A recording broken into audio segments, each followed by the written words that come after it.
The leader of that Detroit defense is Aidan Hutchinson in only his second year, although some have argued that safety Brian Banks, drafted this year, he's got that trademark mouthpiece sticking out of a hole. Yeah, Brian Branch, right. That he may be their best – Brian Branch.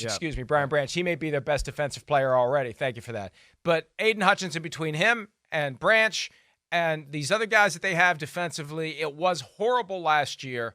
And so far – now, look, they gave up 37 to the Seahawks and lost in overtime, but they clamped down on the Chiefs in Kansas City, and they clamped down on the Falcons on Sunday at home. So signs of improvement for a defense that was horrible last year relative to what it could have been and what it should have been. It was a weakness for the team that caused it to lose games early.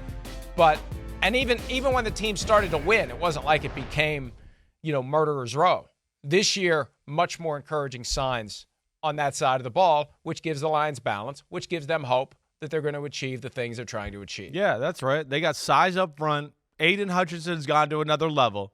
He's truly a force over there. Like last year was a rookie year. He was good. He was disruptive.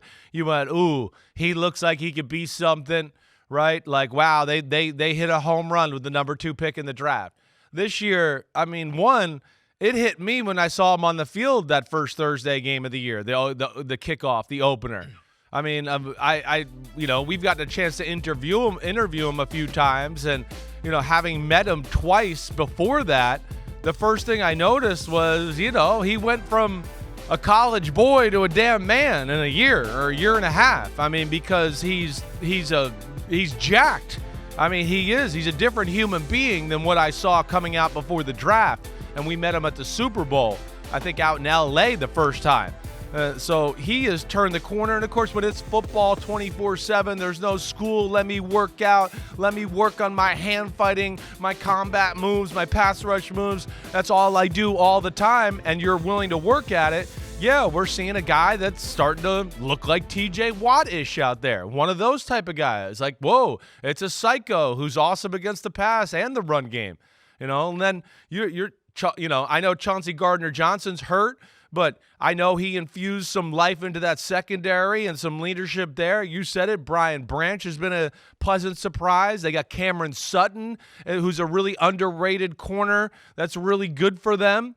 And then, of course, drafting the first-round linebacker Jack Campbell has helped out their football team.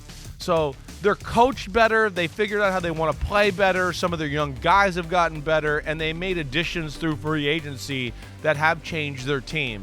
And that's where last year it was an offensive football team. This year they're definitely a little bit more balanced, and they can rely on their defense to make some stops and some big moments. And I think that's going to stop Dan Campbell from maybe having to be as crazy about going on 4th down and doing some of that stuff all the time.